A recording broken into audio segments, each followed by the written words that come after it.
Bien, ustedes ven aquí en la pantalla, Dios quiere que te vaya bien. Podríamos decir, Dios quiere bendecirte también. Dios quiere que brilles para que otros puedan recibir esa luz que están necesitando hoy. Hermanos queridos, eso no es algo que nosotros podemos provocar por nosotros mismos. Eso es algo que solamente brota de un corazón alineado con la voluntad del Padre. Y nos hemos reunido justamente por eso. O sea, nuestras reuniones tienen que ver con eso de nuestra necesidad de congregarnos para alinearnos. No solamente, digamos, en forma personal, sino también en forma comunitaria. Necesitamos tener el mismo sentir que hubo en Cristo Jesús. Y ese tipo de ambientes espirituales se produce cuando nosotros venimos conscientes de nuestra necesidad, pero también conscientes del privilegio de participar de ese propósito eterno de Dios. Dios quiere que nos vaya bien. Amén. Podemos decir juntos, Dios quiere que me vaya bien. ¿Sí? Dios quiere que me vaya bien. ¿Sí? Vamos a compartir la palabra en el libro de Deuteronomio, en el capítulo 5.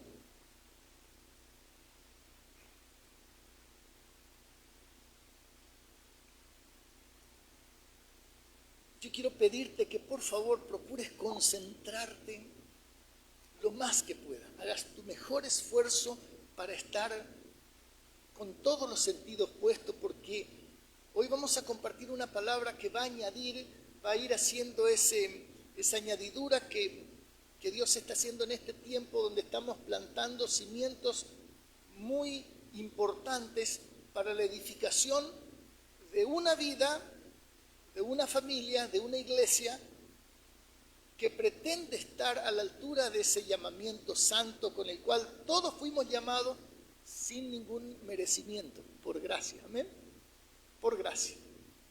Desde su servidor hasta el que vino hoy por primera vez, que tal vez la primera vez va a escuchar un sermón.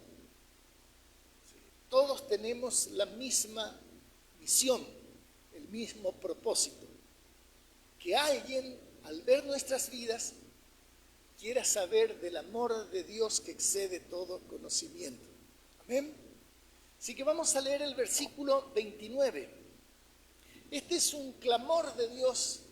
Acá nosotros podemos ver el corazón de Dios, digamos, descarnado. Ese gemir de Dios por cada uno de nosotros. ¿Quién diera que tuviesen tal corazón? ¿Cómo quiero que ustedes tengan un corazón diferente, un corazón como el de mi hijo? Dice, que me temiesen y guardasen todos los días mis mandamientos, para que a ellos y a sus hijos le fuese bien para siempre. O sea, no es solamente para nosotros, sino para nuestra descendencia. Entonces, a veces nosotros pensamos, pero, a ver, si Dios quiere que a nosotros nos vaya bien, ¿por qué? Y ahí nosotros tenemos una lista larga de cosas que no están bien. Hay una lista larga tal vez de cosas que no nos está yendo bien. Y esa pregunta solamente nos hacemos cuando nuestro corazón está ignorando la palabra. A veces ignoramos porque no la sabemos. Y a veces ignoramos porque sabiendo pensamos en otra dirección. Todos sabemos que si no me cuido en las comidas, voy a tener problemas físicos. Todos sabemos que si miramos basura, consumimos basura para nuestra mente, obviamente que de nuestra mente no va a salir cosas buenas. Y eso es lógico, es obvio, pero pareciera ser que no es tan obvio, porque de lo contrario no estaríamos a veces pasando por circunstancias que pasamos. Y a veces dice, pero si Dios es bueno, ¿por qué entonces hay tanta maldad? Hermanos queridos, Dios no existe, esa es la conclusión. Y como profesor de física, yo puedo asegurarle que la oscuridad no existe. ¿Cómo no va a existir la oscuridad? Físicamente la oscuridad no existe. No hay, digamos, una sustancia física que produzca oscuridad.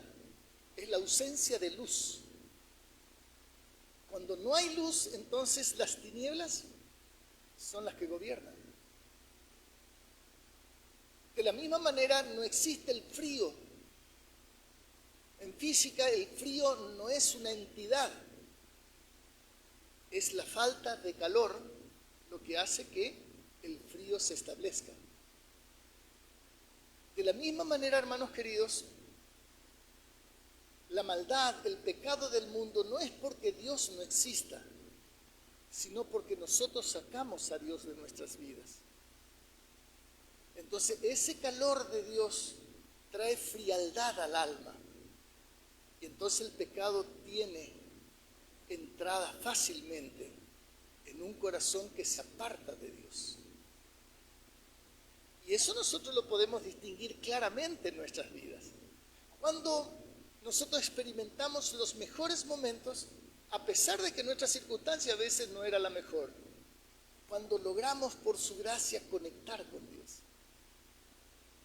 Y el ejemplo más claro es cuando nos convertimos. No es cuando fuimos por primera vez a la iglesia. A veces coincide que el primer día, digamos, como dice Andrea, el Señor me cautivó. Conmigo el Señor tuvo que trabajar 3 meses hasta cautivar. Algunos somos más lentos. Pero yo puedo acordarme de ese día 2 de mayo del 99, donde, como cantábamos ese viejo corito, mi vida entera cambió. Muchos de esos temores que yo tenía se disiparon. ¿Por qué? Porque cuando uno experimenta el amor de Dios, dice, ese amor, ese verdadero amor, echa fuera el temor. El temor en sentido de miedo. Y entonces uno tiene todos los líos intactos, pero uno ya no es el mismo. ¿Por qué? Porque un corazón con esperanza no es un corazón cualquiera. Un corazón con esperanza es un corazón con fortaleza. Es un corazón que se la banca. Y hermanos queridos, en el texto que vimos y en algunos textos que voy a leer enseguida, como Padre, Dios nos recuerda su deseo de bendecirnos. Él quiere bendecirnos. Es el deseo de Dios, el anhelo de Dios de que nosotros seamos benditos y para bendición. Nunca Dios quiere nuestro mal, pero Dios me castiga. Y hermanos queridos, podríamos decir sí y no. ¿Por qué sí? Y porque Él dice, aquel padre que ama a su hijo, lo disciplina. Y nosotros pensamos que la disciplina es castigo. Y no necesariamente. Lo que nos castiga a nosotros es la consecuencia de la desobediencia. La consecuencia de la desobediencia da lugar a las tinieblas, y las tinieblas son perversas por naturaleza. Son desalmadas, tienen la crueldad del infierno. Entonces, cuando nosotros decidimos desobedecer a Dios, nosotros estamos escogiendo un dolor que destruye, nunca un dolor que edifica. Pero cuando Dios nos disciplina, el escritor a los hebreos nos recuerda. Dice, al presente ninguna disciplina es causa de gozo. Ninguna. Pero da frutos apacibles aquellos que son ejercitados en él. Yo, por ejemplo, todavía no puedo disfrutar de lo que significa el gimnasio.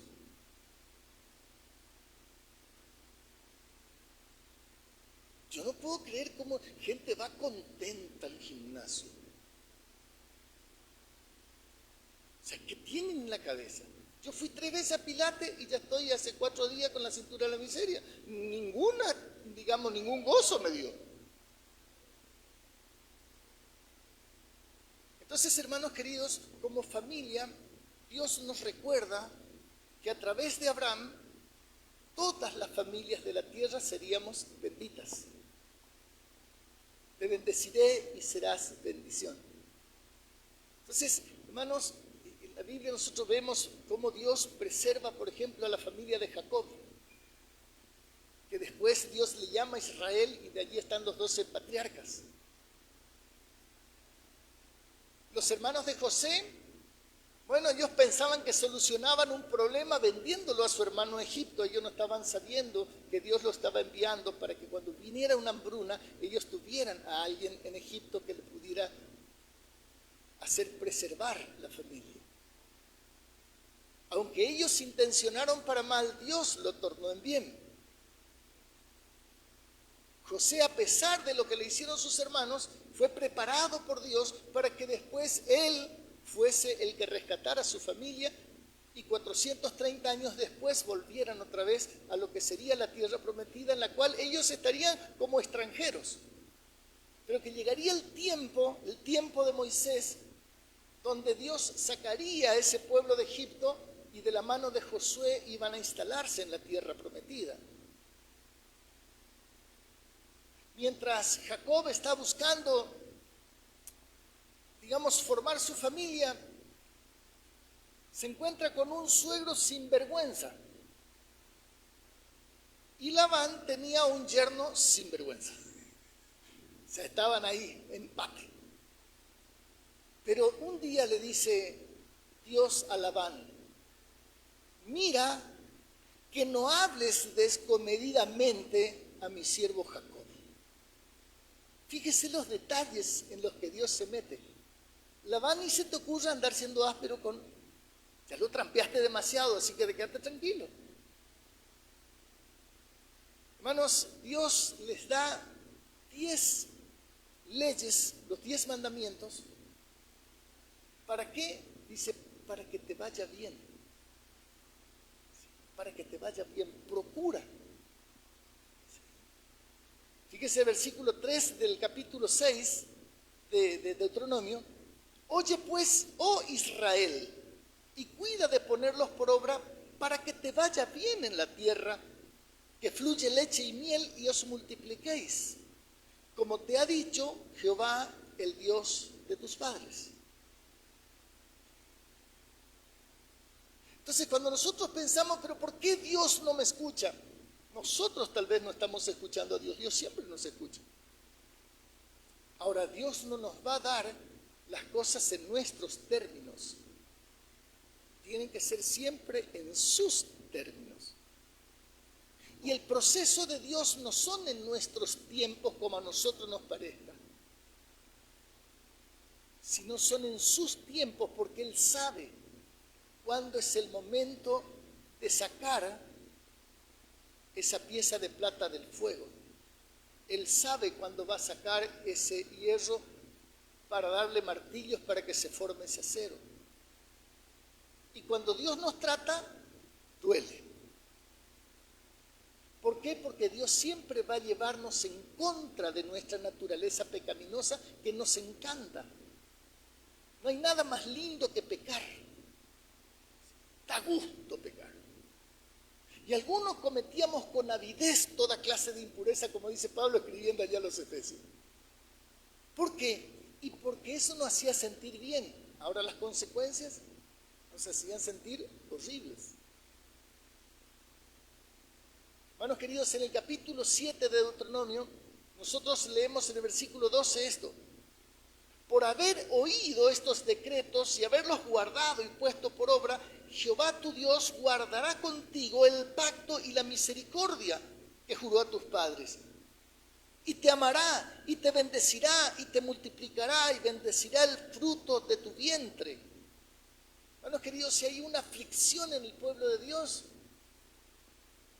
es el de los padres por los hijos. Esa es la aflicción tal vez más generalizada. También hay aflicción en el matrimonio, también hay aflicción en los que ya se separaron, también hay aflicción en los que todavía no lograron, también hay aflicción en los hijos porque hay padres que somos disfuncionales. Hermanos queridos, y dice, te bendecirá el fruto de tu vientre, el de la tierra, tu grano, tu mosto, es decir, te quiere bendecir integralmente. ¿Por qué nosotros no alcanzamos esas bendiciones? Porque son condicionales por haber oído y puesto por obra. Capítulo 28, que es el capítulo bien conocido, dice justamente algo muy parecido. Acontecerá que si, la condición, oyeres atentamente la voz de Jehová tu Dios para guardar, significa para aprender y poner por obra, obedecer todos sus mandamientos que yo te prescribo hoy, también Jehová tu Dios te exaltará sobre todas las naciones de la tierra. Y vendrán sobre ti estas bendiciones y te alcanzarán, y otra vez el condicionante, si oyeres la voz de Jehová tu Dios. Y ahí enumera una lista de bendiciones. En el capítulo 30 y versículo 19 dice, a los cielos y a la tierra llamo por testigo hoy contra ustedes, que les he puesto delante la vida y la muerte, la bendición y la maldición. Elijan. El libre albedrío en un corazón no alineado con Dios es lo que nos hace ir de cabeza al desastre, porque podemos elegir el mal que sabemos que no funciona en vez de elegir el bien que nos duele pero que nos puede preservar. Y dice, escoge pues la vida. Y la vida no es escoger biología, la vida es escoger una persona, la vida es escoger a Jesús por encima del pecado.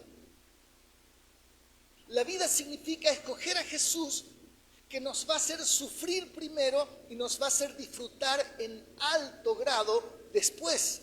Pero el diablo te dice, ¿qué necesidad de sufrir? Divertite ahora, pásala bien ahora. ¿Qué necesitas esperar el matrimonio si la podés disfrutar el postre antes que la sopa? Si podés pedir fiado, meterle una tarjeta, total vas a pagar después. Si total, hoy podés divertirte, después ya me voy a acomodar. ¿Sí? Después ya me voy a ordenar. Yo sé que tengo que estar, yo sé que tengo que congregarme. Esa es la expresión de los cristianos que por ahí todavía no se pueden alinear. Yo sé que tengo, yo sé, pero no hacen. Entonces, escoge la vida significa escoger sufrir para disfrutar a otro nivel. Eso es lo que hace un estudiante que quiere rendir 3 finales ahora y aunque no sea creyente no va al curso. ¿Por qué? Porque prefiere sufrir eso, porque quiere sentirse mucho mejor después. ¿Por qué? Porque aprobar las materias le da un gozo que ninguna diversión le va a dar. ¿Y cómo dice, tenemos que escoger la vida? Dice, para que vivas. Hay algunos que están viviendo, en realidad no están viviendo, están sufriendo. Están padeciendo la vida, no la están disfrutando a la vida.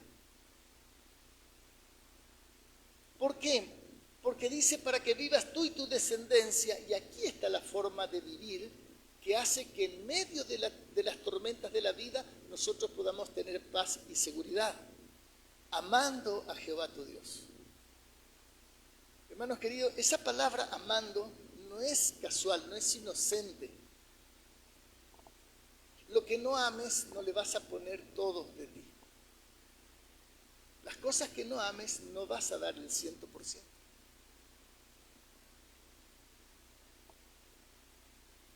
y amando no a cualquiera, porque si nosotros amamos solamente al humano, vamos a tener satisfacción, obviamente, porque el que ama siempre disfruta, a pesar de la disfuncionalidad del otro.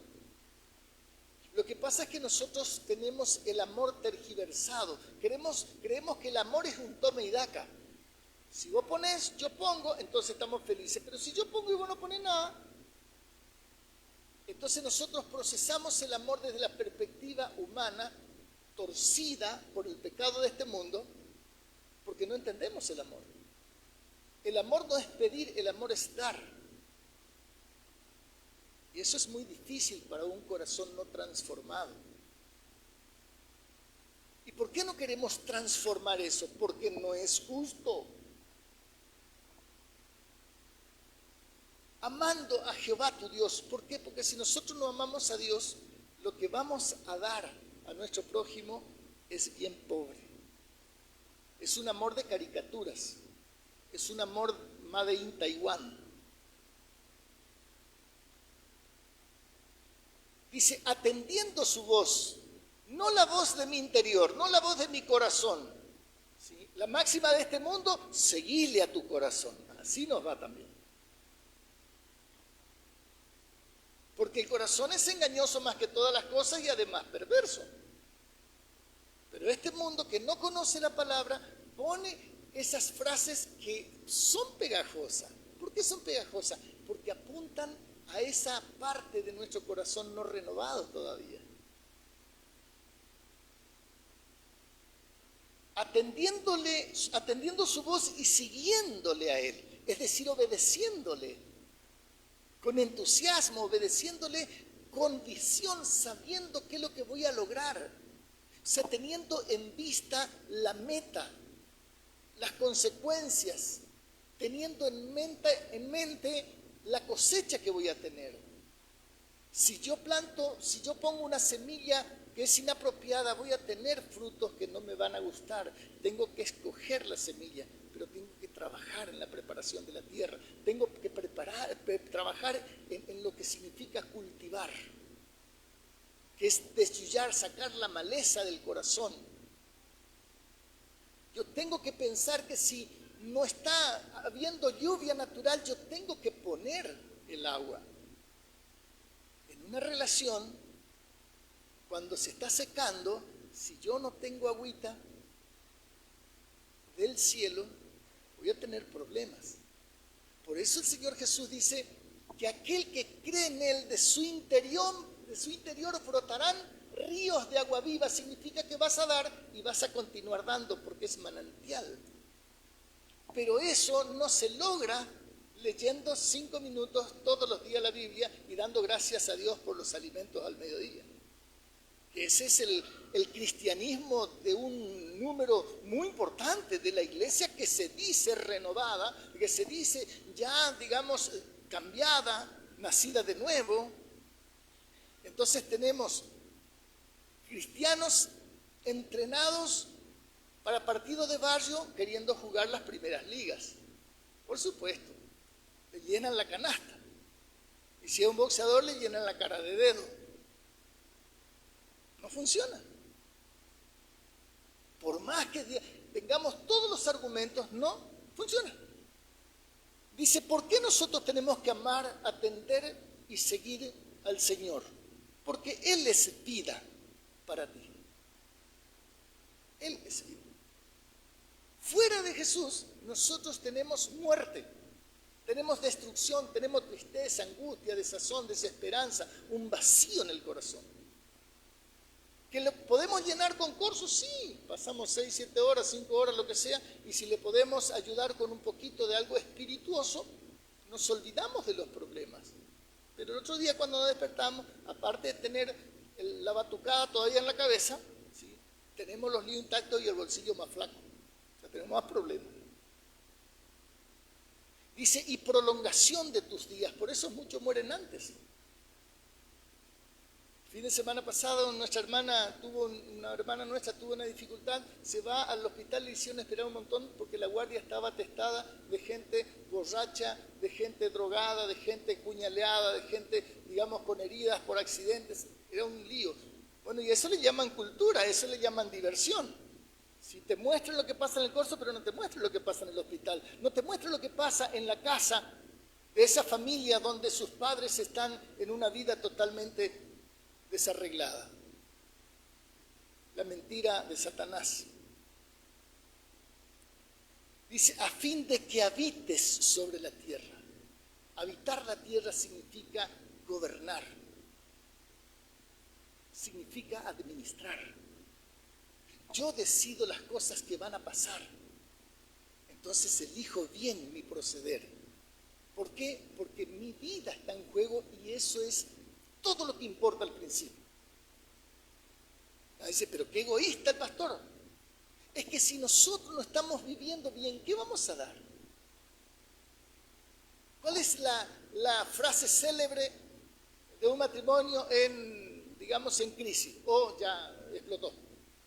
No, yo me voy a poner las pilas por mis hijos. No, te voy a poner la pila por vos. Para que de tu interior brote. No sirve trabajar para otros, primero tengo que trabajar para mí. Yo tengo que experimentar, yo tengo que disfrutar su presencia. ¿Por qué? Porque ¿cómo voy a comunicar a mis hijos el amor de Dios que no estoy experimentando? El amor de Dios que me está sosteniendo en medio de las tormentas cuando el mar está embravecido, cuando nuestra barca precaria parece que va a zozobrar. Solamente si nosotros recordamos la palabra, pasemos al otro lado. Y si Jesús va con nosotros, aunque parezca que está durmiendo, nosotros vamos a cruzar y vamos a llegar al otro lado con nuestra familia. Amén. Un poco de entusiasmo yo, ¿eh? Sonríe, Jesús te ama. Hermanos queridos, en Génesis capítulo 5, nosotros encontramos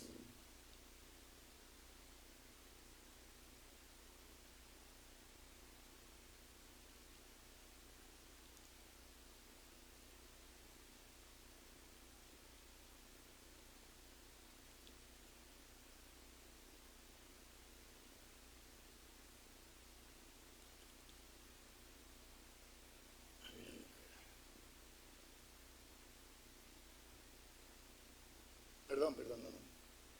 Digamos por aquí, ya pasamos acá. Romanos capítulo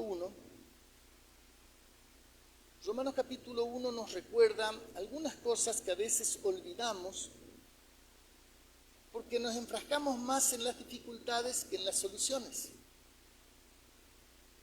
Y aquí nos recuerda algo que es de principiantes. ¿Por qué? Porque nosotros pensamos que nuestras dificultades, nuestras calamidades, nuestra tristeza es por causa de alguien que está haciendo mal las cosas. Y nosotros pensamos que en esa circunstancia decir, ¿qué pasó Dios? Te olvidaste de mí. Y nosotros sabemos que Dios no se olvida de nosotros nos olvidamos de su palabra. Nosotros detenemos con injusticia la verdad porque cuando la verdad no nos habita, entonces es la mentira la que nos gobierna. O sea, no hay que para decir, ay, ¿qué habrá pasado? No, es lógica pura, básica. Es lógica de jardín de infantes. No estamos hablando aquí de teólogos, no, básico. Si yo pongo una semilla de acelga en mi huerta, no voy a esperar que salga lechuga. Eso es obvio. Bueno, esto también es obvio. Versículo 18 de Romanos, capítulo 1, dice, porque la ira de Dios, mi hermano querido, cuando la palabra habla de la ira de Dios, nosotros tenemos que agarrarnos fuerte de la silla. Nosotros vamos a tener que inclinarnos para escuchar. Significa, me voy a concentrar, yo quiero saber qué es lo que pasa, por qué la ira de Dios puede, revelarse desde el cielo.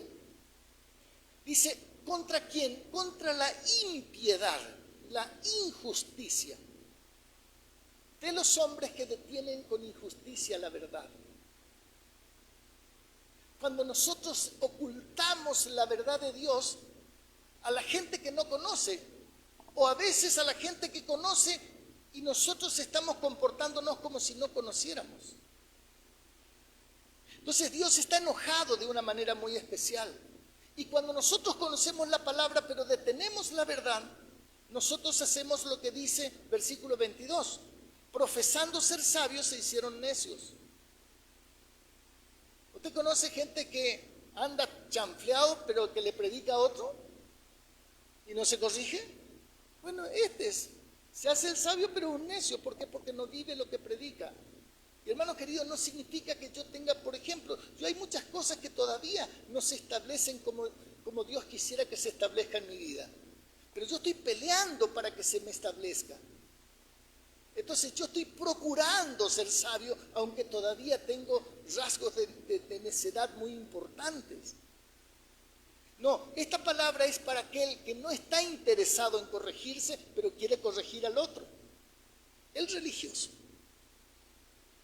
que mira la paja en el ojo ajena y no ve el tronco que tiene en el ojo. ¿Y por qué, digamos, se detiene con injusticia? Versículo 23 dice, porque cambian la gloria de Dios, que es incorruptible, en semejanza de imagen corruptible. Entonces, cuando nosotros ponemos nuestros derechos, cuando nosotros ponemos nuestras reglas, cuando nosotros le medimos al otro, pero no nos medimos con la misma vara nosotros, cuando nosotros no estamos teniendo en cuenta que lo que yo hago tiene que tener conexión con la gloria de Dios. Y dice 25, cambiaron la verdad de Dios por la mentira, honrando y dando culto a las criaturas antes que al Creador, el cual es bendito por los siglos. Amén. Entonces, cuando nosotros le damos una entidad, un lugar de privilegio a un ser humano roto como nosotros, por encima del valor del amor de Dios, que no solamente excede todo conocimiento, sino que es el amor que puede restaurar nuestras vidas de los pecados más terribles que hayamos cometido o que otros cometieron contra nosotros. Ese amor es el que sana, ese es el amor que trae libertad. Hermanos queridos, la mentira no es inocente, no es bueno, no dijo toda la verdad, bueno, pero sí. Todos mentimos. No. Hermanos queridos, la mentira es la esencia de Satanás. Así como la verdad es la esencia de Dios. Ahora, ¿por qué a nosotros se nos resulta mucho más fácil creer la mentira? Yo solía decir, tenía un amigo, el Moncho Mariño, Monchi. El Monchi Mariño era un aparato, daba gusto estar con él porque él siempre estaba contento. Y cuando iba a cazar, a él se le escapaba el chancho moro más grande. El guasuncho más grande, a él se le escapaba. Cuando íbamos juntos a mariscar, pero ni charata nomás, ni pacá nomás. Bueno, ustedes no conocen esos bichos. O sea, ni perdiz no encontrábamos. Pero cuando él iba solo, cuando iba a pescar, ni de qué te cuento. Nosotros tenemos que atarle la mano. Entonces el pescado era de así hasta acá. Ni ataba la mano, nosotros. Y así era el pescado, que no, el ojo era así, dice. Pero daba gusto que te mientas, porque no te mentía para embromarte, para sacarte ventaja, sino te mentía porque él tenía que exagerar las cosas. Y no daba. ¿Por qué nos gusta la mentira? Porque somos mentirosos. Por nuestro corazón que está pervertido, por nuestro corazón pagano. Por eso nos gusta que nos mientan. Dice, mi amor, quédate tranquilo, no te va a pasar nada que vos no quieras hacer. Entonces estoy tranquila, dice la chica. Nos gusta la mentira, ¿por qué? Porque cuando nuestro corazón no se renueva, no rechaza. Lo único que rechaza es la verdad. No, eso es exagerado. Ahora, ¿cómo si entre nosotros los creyentes, cómo nosotros nos va a gustar la mentira si tenemos un corazón pagano? ¿Acaso Ezequiel 36 entonces mentira? Porque Ezequiel 36 nos explica, nos cuenta el proceso de conversión, de nuevo nacimiento, de un corazón renovado. Dice, yo derramaré sobre ustedes agua limpia para limpiarlo de todas sus inmundicias. Después dice, yo pondré un corazón nuevo. sacaré el corazón de piedra. Pondré espíritu nuevo en ustedes y pondré además mi Espíritu Santo para que ustedes puedan andar en mis mandamientos. ¿Acaso es mentira entonces 2 Corintios 5:17 que dice que aquel que está en Cristo nueva criatura es? Las cosas viejas pasaron, ahora ya están todas hechas nuevas. Hermanos queridos, coexisten las dos naturalezas.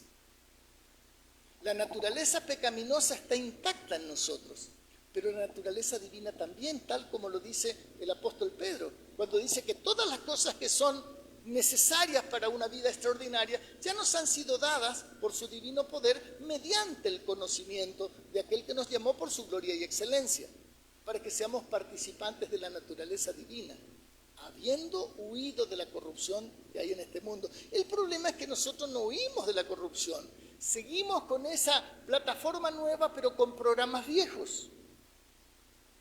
Queremos vivir esa nueva vida que el Señor nos ofrece con los argumentos de la mentira de nuestro pasado. Y no funciona así. ¿Por qué no funciona? Por diseño.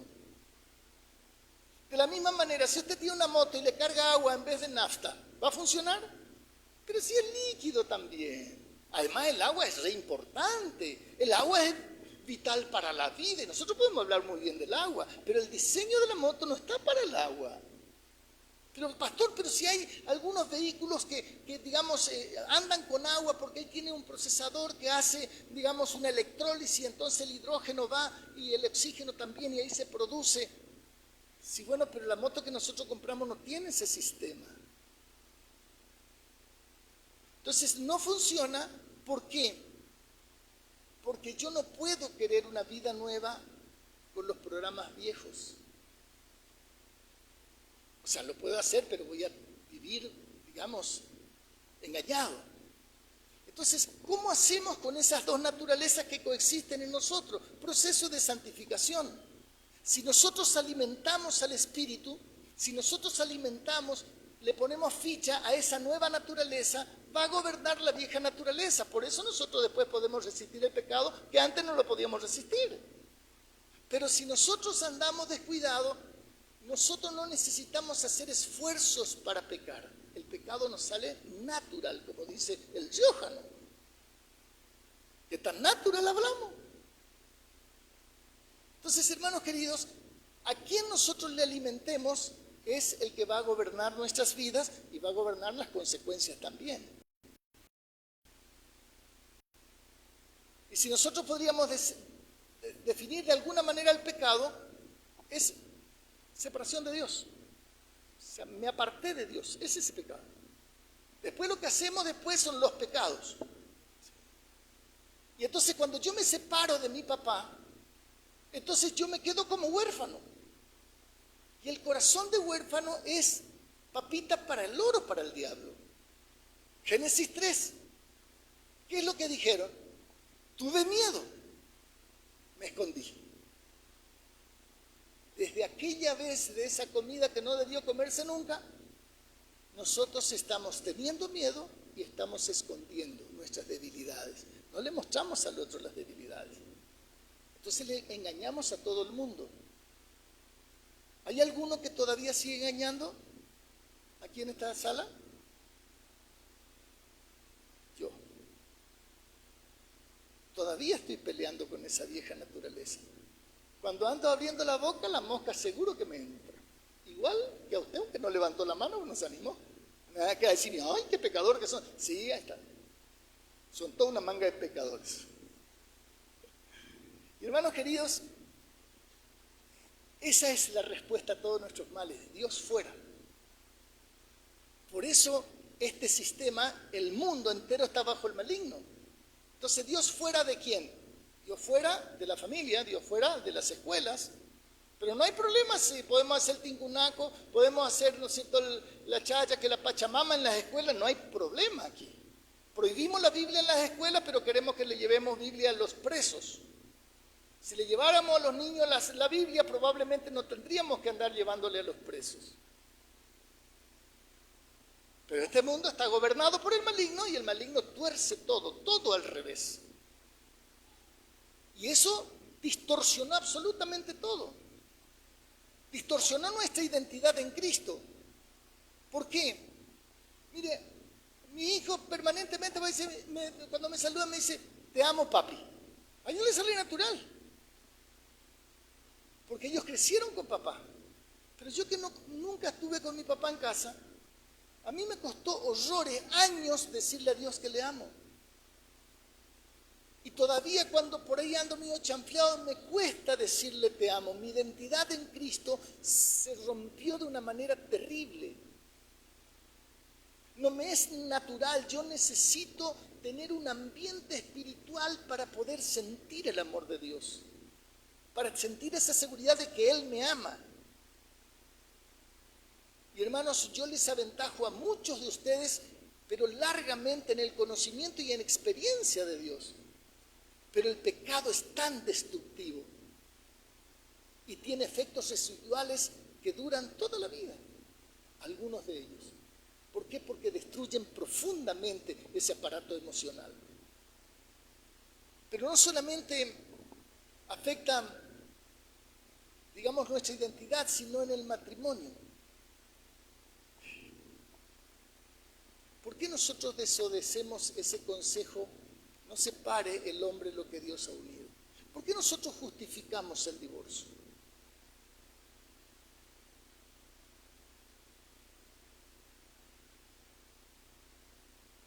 ¿Por qué nosotros decidimos tomar esa decisión si sabemos que no está bien? Simple, seguimos con miedo. Seguimos desconfiando, seguimos escondiendo. Nuestra inseguridad no se resolvió. Cuando yo no resuelvo mis cosas con Dios, no tengo mucho para dar. Cuando yo no resuelvo mi identidad con Cristo, yo tengo un amor de pacotilla. Yo tengo un amor humano, el barato. Ese amor que hoy eso es el amor de mi vida y dentro de 3 meses está con otro, el amor de su vida. Que cuando son adolescentes uno entiende. Algunos de nosotros que de chiquitos éramos demasiado enamoradísimos, entonces decir, sí, era el amor de mi vida, le escribía poemas, me caían lágrimas ahí que mojaba la tinta, ¿no es cierto? Y quedaba una carta que nunca le enviaba a la chica porque tenía vergüenza. A los 3 meses está recontra escribiendo otro poema con lágrimas también para otra. Claro, cuando uno es adolescente se entiende, pero cuando ese adolescente tiene 40, 45 años, 35 años, digamos como que ya no... Es como si yo agarrara un cochecito, a veces que empieza a jugar, acá en el... ya que mi autito... ¿Es pecado que yo juegue? Pero ese jueguito ya no me queda, ya no es cierto. Como que ya está pasadito para ese jueguito. De la misma manera nos pasa así. El problema es que nosotros creímos que el amor en el matrimonio, para que funcione, ¿cuánto tiene que poner cada uno? 50 y 50, porque es de a 2. Y suena bien, pero es mentira. Yo tengo que poner el 100% de mí. Y Andrea tiene que poner el 100% de ella si nosotros queremos que funcione a nivel Dios. O si no funciona a nivel nosotros. Y un día la pasamos bien, y otro día más o menos, y otro día la pasamos horrible. Y bueno, y ahí la vamos llevando, ¿viste? Pero claro, ¿quién tiene un matrimonio perfecto? Y nos consolamos, porque mal de mucho es consuelo de inteligente. ¿Así dice el refrán? No, no es cierto. Dice consuelo de tonto. Entonces nosotros decimos, mira qué tonto que soy. Pero no decimos así, nosotros nos estábamos tranquilos, ¿sí? Está espectacular. Y nosotros creemos en esa mentira que la otra persona me tiene que hacer feliz. Yo creo en la mentira de que el otro tiene que poner el 50%. ¿Y por qué es mentira? Porque lo que yo no tengo de Dios, ningún humano me puede dar. Yo no puedo ser feliz en el matrimonio si yo no soy feliz con Dios. Andrea no tiene la capacidad de darme esa felicidad. Andrea tiene la capacidad de hacerme poner contento por un rato, pero Dios me tiene contento todo el tiempo. Y el problema, ¿no es cierto?, que es fácil hacer negocios con Andrea, en cierta manera. ¿Por qué? Porque a veces ya no está tan fácil, ¿no? ¿Vayan a creer? Pues ella también tiene su cosita. Pues a veces, ay, la pastora, todo, y a mí me dan con un caño, y a veces yo tengo que hacer catarsis acá. Voy a aprovechar que tengo público. Por supuesto que a ella le cuesta un poquito más que a mí. ¿Sí? Entonces hay días en los cuales nosotros no estamos a nivel ni siquiera ángeles, menos nivel Dios. Pero cuando nosotros logramos conectar con Dios, las cosas fluyen más naturalmente. ¿Por qué? Porque el amor de Dios es un amor completo. Y hermanos, cuando yo estoy pensando que el otro me tiene que hacer feliz a mí, eso se llama idolatría. Y Andrea como ídolo, está linda, sí, pero como todo ídolo, te promete mucho, pero no te da tanto.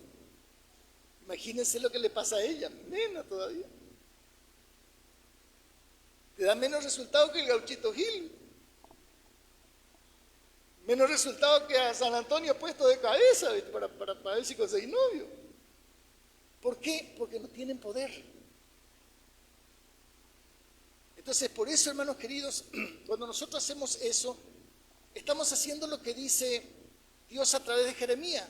Me dejaron a mí fuentes de agua viva y cavaron para sí cisternas rotas que no retienen agua. Entonces, ¿qué pasa? Lo mismo que tenemos frustración con esa persona que pensamos que no van a ser feliz, así nosotros estamos engañados con el dinero, con el título, con la fama, con el poder, ¿sí? Con la aceptación de los demás. Entonces, ¿y cuántos likes tiene esta última prédica? Tuvieron 10 likes nomás, estoy en el horno. Pero resulta que la próxima 50 likes, ¡wow! Mi alegría crece. 4 veces más. Claro, pero ¿cuánto te dura eso? Lo que dura el agua en la mano. Por eso, hermanos queridos, los matrimonios, ¿qué suelen decir? ¿Y qué pasa cuando el amor se va? Anda a buscarlo.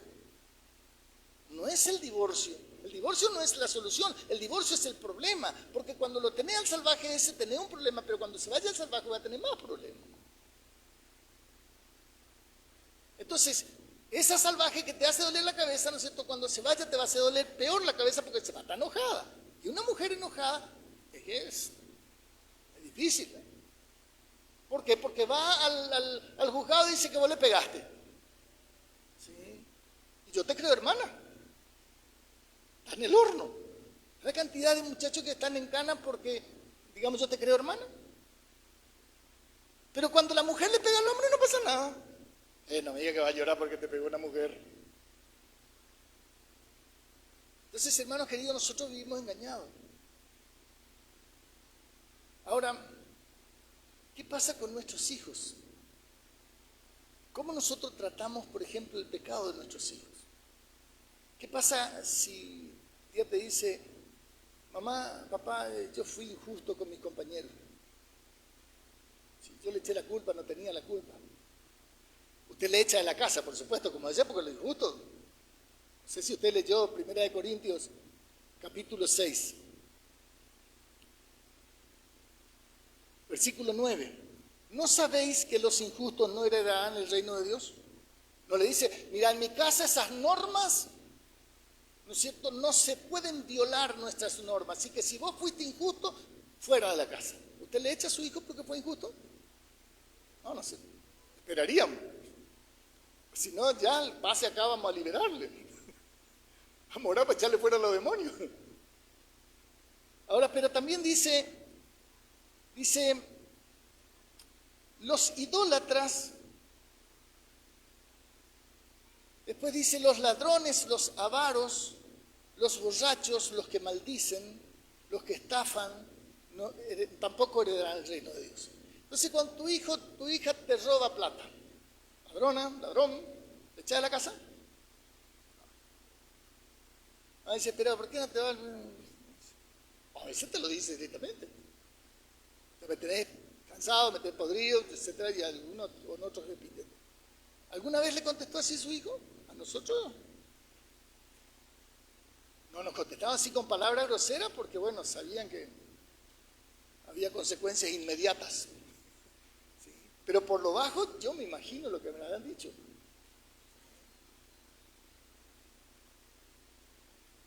Nosotros le echamos a nuestros hijos así. Cuando son mezquinos con el hermano, la mezquindad, ¿cuál es el otro sinónimo?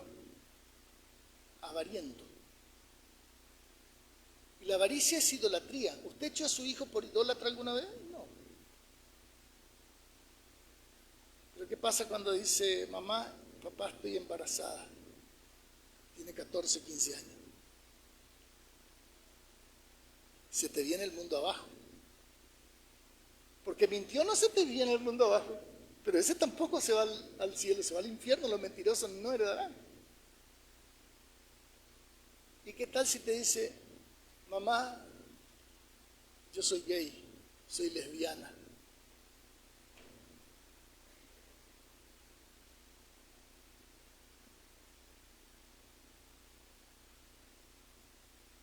Uno entra en shock. Yo creo que debe ser una de las peores cosas que le puede decir a una mamá o un papá cristiano, cristiano en serio, que un día venga tu hijo y te dice, quiero traer a mi novio a presentarte, mamá.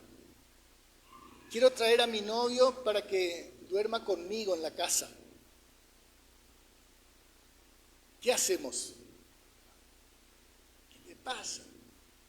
Te mandaba a mudar acá, ¿sí? Y lo echamos. Muchas veces tenemos esa tendencia. Le decimos cualquier barbaridad. A la hija le decimos que es amiga, ¿no es cierto?, de María Magdalena. De esa mujer que Dios le dijo, vete y no peques más. Al hijo le decimos cualquier otra barbaridad. ¿Por qué nosotros reaccionamos así con ese pecado y no con el otro pecado de la misma manera? Porque en este otro pecado nuestra reputación está en juego. ¿Qué van a decir de mí? No estamos pensando qué le está pasando a nuestro hijo que está pasando por ese calvario.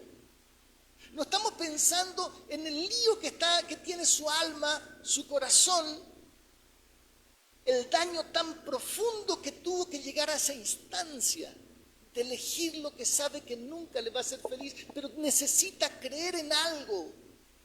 Necesita aferrarse a la mentira de la droga, necesita aferrarse a la mentira del alcohol, necesita aferrarse a la mentira del boliche y de la vida sin sentido, de la promiscuidad. Necesita tener esperanza en algo y eso le da gratificación inmediata, eso le da un valor, porque se junta con alguien que les trata bien y en la casa le tratan mal. Entonces, ¿que estoy avalando el pecado? No, de ninguna manera. Pero si algo de eso está pasando en mi casa, algo habla de nosotros. Porque no puede ser que nosotros seamos los fantásticos y nuestros hijos sean un desastre. Algo erramos. Pero no nos queremos hacer cargo. ¿Por qué? Porque la confrontación con uno mismo duele y nosotros no queremos doler. No es más fácil que el otro tenga la culpa. Pero después está la otra parte.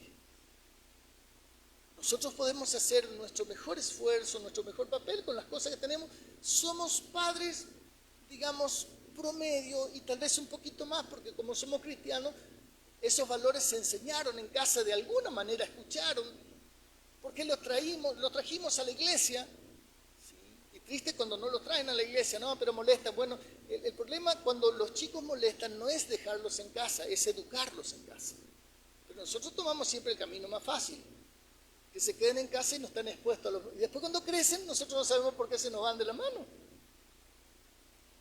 Es preferible sufrir unos meses peleando con ellos hasta convencerlo. Y a veces hacer lo que hizo Andrea un día con Michelle.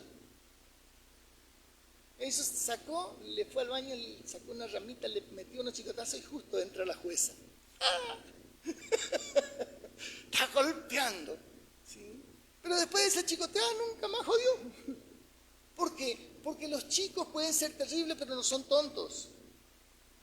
No son tontos. Algunos van a ser más insistentes. Yo, por ejemplo, era de esos insistentes. Íbamos a en la misa no vuela una mosca. Y yo era más inquieto, trastorno de hiperactividad de una. Entonces la primera intervención de mamá, quédate quieto. La segunda, un pellizcón así que iba lento. Que a medida que hacía esto, la respiración se me iba. Bajaba, así, ni una palabra. Claro, al ratito me pasaba el dolor, me olvidaba y volvía otra vez y otra vez en el mismo. Parece que tenía una calidad en el mismo lugar, o sea que te dolía el triple. Y acompañado por la frase persuasiva, la próxima vamos a hablar en casa. ¿Usted sabe cómo habla un cinto? Bueno, así se hablaba en casa. Esa conversación yo no quería tener. Entonces, a partir de ese momento hasta que terminaba, yo era una estatua. ¿Por qué? Porque era inquieto. Era terrible, pero no era estúpido. Nuestros hijos no son estúpidos.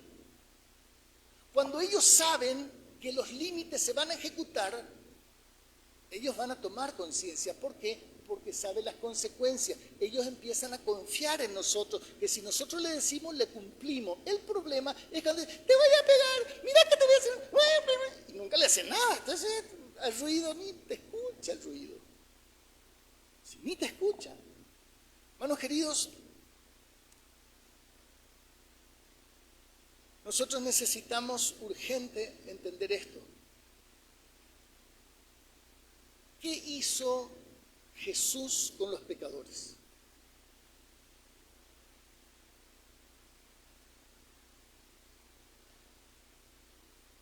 No sé si le aclaré esto, que aunque nosotros hagamos un buen papel, nuestros hijos tomarán sus decisiones. Aunque nosotros hagamos lo mejor dentro de todo, nuestros hijos tomarán decisiones. Nosotros tenemos que entender que ellos se van a equivocar igual que lo hicimos nosotros. Y algunos de nosotros nos equivocamos mucho más que nuestros hijos, pero somos de hacer un escándalo y nosotros hicimos las cosas peores y hoy estamos en el camino. ¿Qué pasa? ¿Por qué a veces nosotros nos desesperamos? Porque no confiamos que Dios va a tratar con ellos también. Que esa palabra que les sembramos va a producir efecto en algún momento, esa palabra los va a traer. Y que algunos serán entusiastas para hacer cosas terribles, sí, pero tarde o temprano van a venir. ¿Y qué pasa? El amor de Dios los va a sanar, así como nos sanó a nosotros.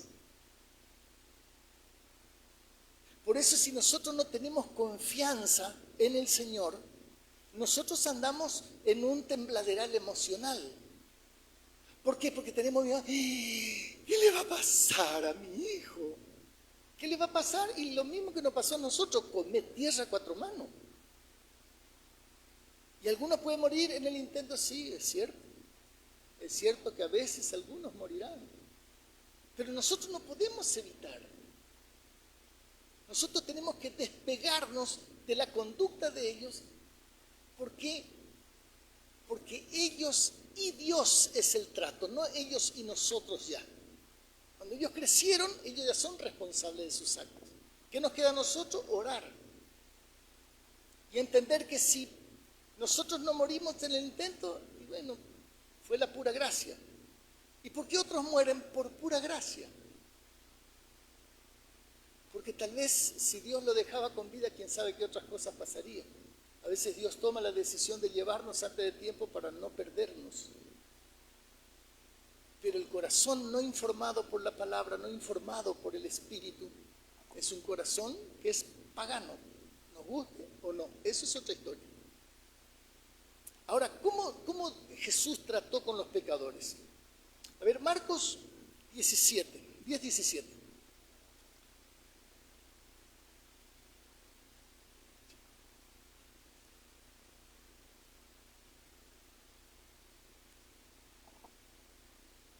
El joven rico. Algunos que conocen la palabra, ¿no es cierto?, saben que al salir, él, para seguir su camino, Jesús, esto es, vino uno corriendo e hincándose la rodilla delante de él, le preguntó, maestro bueno, ¿qué haré para tener vida eterna? Y Jesús le dice, ¿por qué me llamo bueno? No hay bueno sino solo uno, Dios. Los mandamientos sabes, no adulteres, no mates, etcétera, etcétera. Él entonces respondiendo le dijo, maestro, todo eso lo he guardado de mi juventud. Ya le macaneó ya. A él entró, ya le sacudió una mentira de aquella. Entonces Jesús le dijo, Jesús mirándole, ¿qué hizo? Le dijo mentiroso. ¿Qué dice? Le amó. ¿Cómo trató con el joven rico? A pesar de que el joven rico se iba a ir, él sabía que se iba a ir, pero igual le amó. ¿Nosotros hacemos eso con nuestro hijo? Antes de caerle encima, ¿le amamos primero?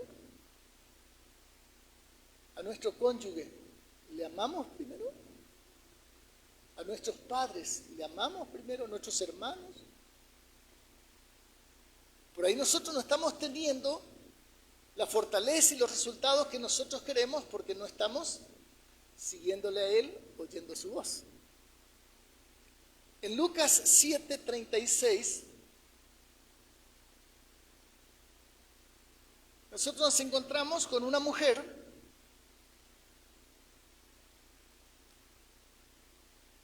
que estaba en la casa de uno de los fariseos, dice que le había rogado a Jesús que comiese con él. O sea, Jesús no tenía problema de ir a comer con un fariseo. Y el fariseo, ¿a qué le dice el Señor al final? Ustedes son sepulcros blanqueados. Por fuera tienen una facha bárbara de cristiano, pero por dentro son unos bandidos totales, parafraseando argentinamente. Y habiendo entrado en la casa de fariseo, se sentó a la mesa. ¿Qué hacemos nosotros? Ay, no, con eso no nos vamos a mezclar. ¿Por qué? Porque nos vamos a contaminar. Nosotros le vamos a contaminar a ellos si vamos con esa actitud. Y Jesús no tenía problema. Pero dice, entonces una mujer de la ciudad que era santa, inmaculada y demás hierbas, no, era pecadora, dice. Al saber que Jesús estaba en la mesa en casa del fariseo, trajo un frasco de alabastro con perfume y estando detrás de él a sus pies, llorando, comenzó a regar con lágrimas sus pies y los enjugaba con su cabello y besaba sus pies y lo ungía con perfume. Si ustedes siguen el relato, nosotros no vamos a encontrar en Jesús una actitud, no, soltame, ¿qué van a decir de mí? ¿Sí? Que esta pecadora, ¡ay, no! Sino lo que recibió de Jesús fue amor. Y no solamente amor, recibió afirmación. Y ese que le criticaba le dijo, mira Simón, ¿ves esta mujer? Versículo 44, dice, yo entré a tu casa y no me diste agua para mis pies, mas ella ha regado mis pies con lágrimas y los ha enjugado con sus cabellos. No me diste un beso, mas desde que entré no ha cesado de besar mis pies, ni ungiste mi cabeza con aceite, etcétera, etcétera. Pero nosotros, porque tiene una reputación, entonces no, ay, ¿qué van a decir de mí si me ven? Imagínense, hace unos años allá en Estanidad del Campo, en Formosa, yo abrazado con un travesti debajo de una jirafa de luz, abrazado con un travesti. Y, digamos, viene un religioso, ¿sí? Un evangelicoide. ¿Qué va a pensar el pastor abrazando al travesti? Se lo está levantando al travesti.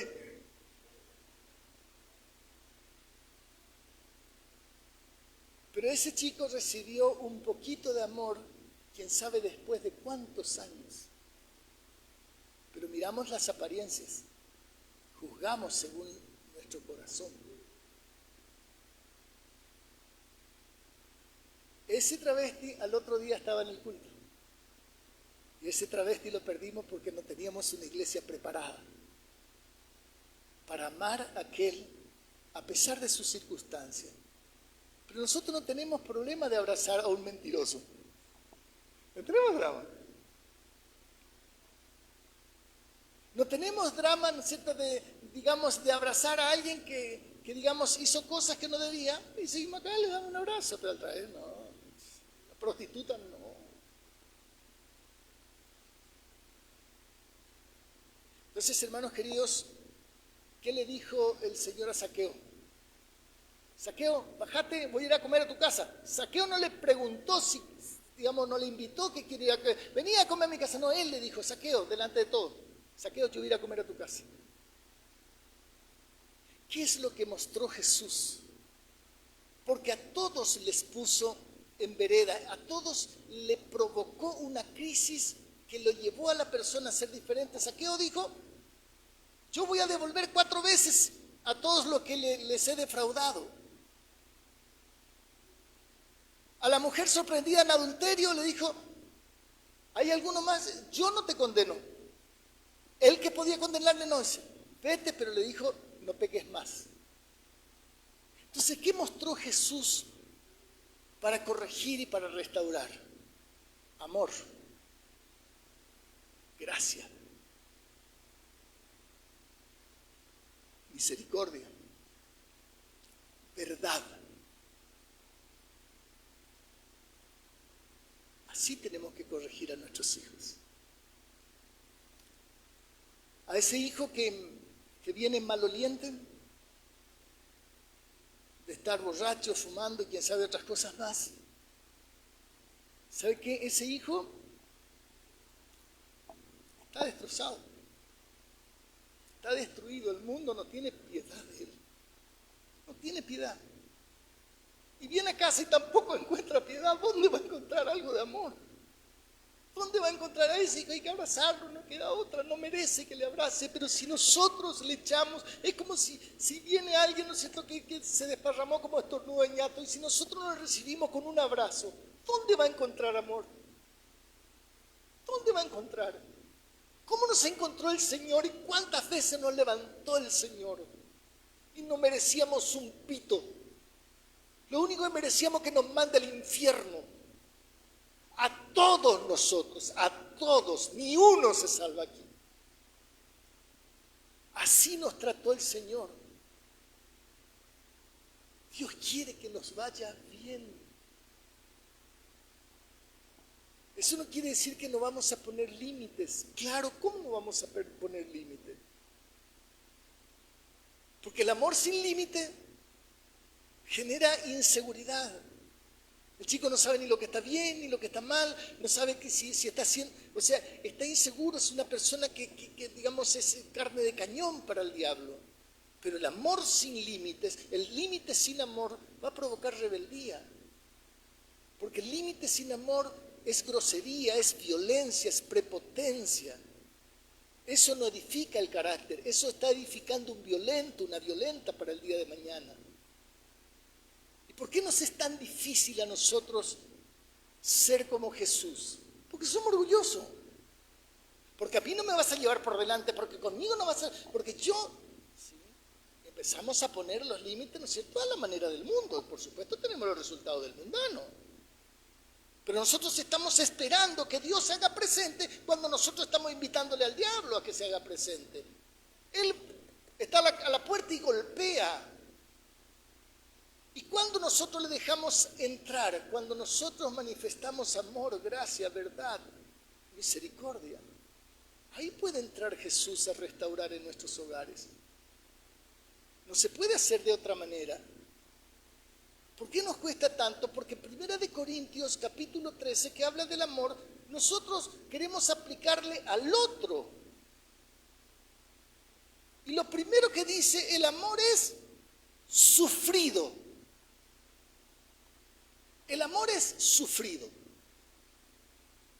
Y por último, el amor nunca deja de ser. Inicio y fin. En ese interín hay un montón de cosas que nosotros no podemos expresar.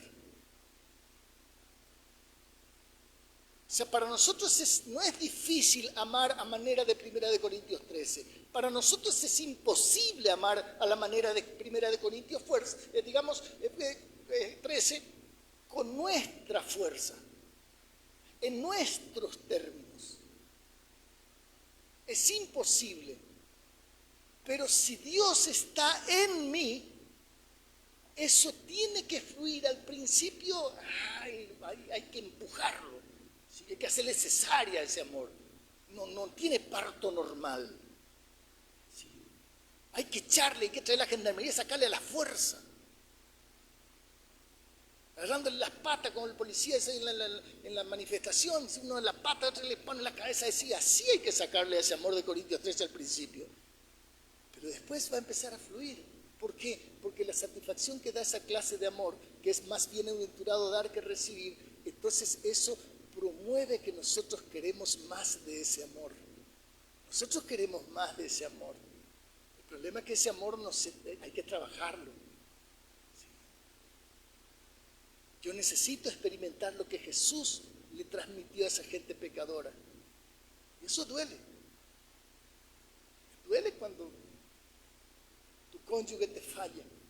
Duele cuando tu hijo te falla. Duele cuando tus padres te fallan. Duele cuando tu patrón te falla. Duele cuando te estafan.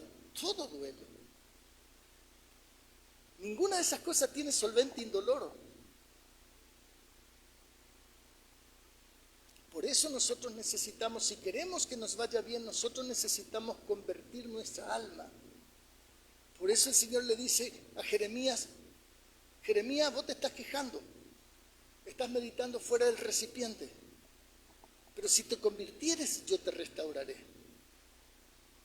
O sea, si dejas de pensar siempre lo mismo, ¿por qué a mí? Yo, ay, ¿cuándo? ¿Hasta cuándo, Señor? O sea, si nosotros seguimos pensando como mundanos, vamos a tener resultados de mundano. Cuando nosotros empezamos a ser agradecidos a pesar de nuestras circunstancias, entonces empieza a aflorar ese amor de Dios que excede todo conocimiento. Ahí nosotros empezamos a ser mansos y humildes. Cuando uno es manso y humilde, uno se da cuenta que está sufriendo, pero que merece sufrir más, que ahora está sufriendo menos de lo que merecía por sus pecados. Entonces ahí es donde, digamos, el amor de Cristo nos hace fuertes. Pero eso no sale naturalmente por venir un domingo al culto y escuchar una prédica de más de 1 hora. Eso es trabajo todos los días. Cada momento nosotros en la vida tenemos una decisión que tomar por el bien y por el mal. Todo el día estamos decidiendo. Y de acuerdo con esas decisiones es el resultado al final de nuestros días y después al final de nuestra semana, al final de nuestro mes. El amor no falla, nosotros fallamos. Porque queremos un amor de menor esfuerzo. Como mi alumno que decía que quería estudiar una carrera que sea corta, fácil y que gane mucha plata. Esa mentalidad planera. Entonces, no funciona así. ¿Qué dice la palabra? Poniendo toda diligencia en esto, añadir a su fe virtud, a la virtud conocimiento, dominio propio, y así te da una lista de 7 cosas que tenés que trabajar poniendo toda diligencia. Efesios 4, con toda humildad y mansedumbre, soportándonos en amor. No dice con un poco, no, con toda humildad y mansedumbre. ¿Por qué? Y porque no se puede 100% en el matrimonio, 100% en todas nuestras relaciones. Pero eso es absolutamente impopular. No, porque siempre me tiene que decir que yo tengo que dar y al otro infeliz no le dice nada. Al otro infeliz también le estoy diciendo, lo que pasa es que no escucha. Pero el que escucha, el que le sigue a vos tendrá vida y prolongación de sus días. Yo quiero bendecirte, dice el Señor, yo quiero que tu vida sea diferente. Pero nosotros queremos que sea diferente con el esfuerzo del otro. Nosotros queremos que Dios haga lo que yo tengo que hacer. No, funciona. Nosotros podemos hacer así con nuestros hijos cuando le hacemos los deberes, ¿sí? Cuando mentimos a la maestra, ¿no es cierto? Que lo que pasa es que estaba enfermo y no estaba enfermo, el desgraciado no quiere ir. Sí. Hermanos queridos, esa clase de amor, con humildad, con mansedumbre, en parte mis hijos me enseñaron. Porque si yo no tenía eso, yo me iba a morir y ellos iban a seguir viviendo estos desgraciados. Ese es el problema. Y eso es lo que yo no le iba a permitir. ¿Ustedes me quieren matar? No. Entonces, ¿qué tengo que ser más humilde? Andrea tuvo más experiencia de esa cosa porque estuvo con los hijos y conmigo también. Entonces, ¿es posible? Sí es posible. Pero hay que dar, hay que trabajar, hay que meterle pata. ¿Por qué? Porque el Señor dice, mi yugo es fácil. ¿Por qué se nos es tan difícil el yugo? Porque nosotros queremos el yugo de Dios a mi manera. No funciona. Yo no puedo amar si yo primero no soy humilde, no soy manso y no soporto. No funciona el amor de calidad funciona con esas cosas que no nos gustan. Pero es como la penicilina, cuando uno está con una infección, duele como la gran chingada, pero después claro, te sana. Nosotros no queremos, digamos, esta pastillita, después tenemos úlcera. ¿Por qué? Porque queremos el lugar, el atajo. No funciona. Si nosotros queremos crecer, no hay atajo. Yo puedo ser un físico-culturista inyectándome, pero me voy a morir antes de tiempo. ¿Por qué? Porque eso es antinatural. Es violar las reglas de Dios. Por eso, hermanos queridas, si yo no tengo ese amor de 1 Corintios 13, dice, nada soy, de nada aprovecho. Vivo piojosamente, eso está metido entre líneas. Vamos a ponernos de pie, hermanos queridos. Yo quiero pedirle a los hermanos de la alabanza, por favor, que puedan ayudarme.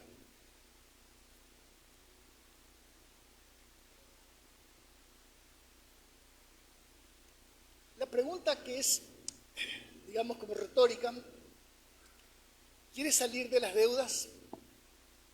Aquellos que están empernados, ¿quieren salir de las deudas? Aquellos que se enojan fácilmente y que quieren ajusticiar, ¿quieren salir de esos cuadros de ira? De la queja, de la codependencia emocional, de la adicción, del vacío de esa vida sin sentido. ¿Quieres salir si tienes todavía ese matrimonio feo, descascarado, que te da más rabia que placer?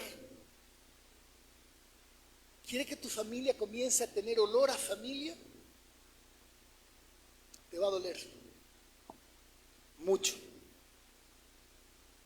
Pero no hay otro camino para la restauración. Eso es operación sin solvente y dolor, sin anestesia. Amputación sin anestesia, como en la guerra. Cuando no llegaba todavía y la morfina, y bueno, y sin morfina, se desmayaba. Entonces, bueno, pero es así. Pero es preferible perder una pierna que perder la vida. Por eso, hermanos queridos, nosotros podemos tener muchas excusas, y algunos de nosotros somos de excusas perfectas, no le entra tierra por ningún lado. Pero ¿de qué te sirve la excusa cuando pierdes lo valioso? ¿De qué te sirve? Una vida mejor tiene un alto precio. Págalo. No vayas a retasear en eso. ¿Por qué? Porque cuando nosotros invertimos para que nuestra vida cambie, todo cambia. Yo puedo tener una mejor economía.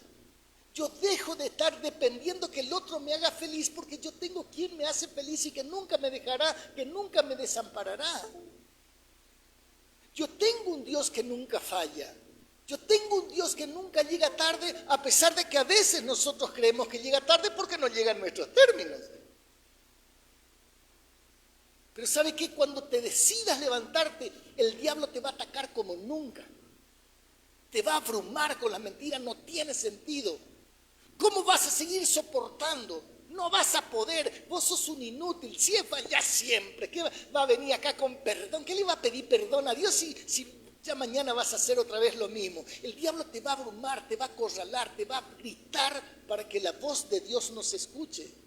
Te va a decir, no es justo que vos te vayas a sacrificar, mira a los otros. ¿Por qué tenés que venir todos los sábados a limpiar el templo si algunos te dicen sí, después no va a venir? El diablo te va a acorralar de todas las maneras. Pero hermanos queridos, desde el Edén ya nada es justo. La cruz no es justa. Pero cuánto bien nos hizo. Hermanos queridos, Dios nos dice a través de Josué, levántate, ponte sobre tus pies porque para esto me apareció. Cruza el Jordán, ve con mi pueblo, yo no te dejaré, yo no te separaré, pero esfuérzate y sé valiente. Y después le dice, esfuérzate y sé muy valiente. Pero también le dice después, yo estaré contigo, donde quiera que vayas. Yo estaré contigo donde quiera que vayas. Yo no te voy a desamparar. Dios nos dice en la palabra que tenés que aprender a contentarte. El aprendizaje es trabajo. Duele aprender. Pero después todo lo podés en Cristo que te fortalece. Entonces después comprobás que ser más que vencedor no es una frase hermosa, bonita en la Biblia, es una realidad para aquel que decide pagar el precio. Somos más que vencedores. Tarde o temprano eso se va a remover, nuestra vida va a cambiar. Pero nosotros tenemos que pelear para que los muros caigan. Si nosotros no peleamos, no funciona. Vamos a adorar un momentito, hermanos queridos. Esta canción que vamos a cantar, por favor, tomalo como una oración de guerra. Una oración de guerra. Sí, una oración que te... No, ahora yo me pongo las pilas.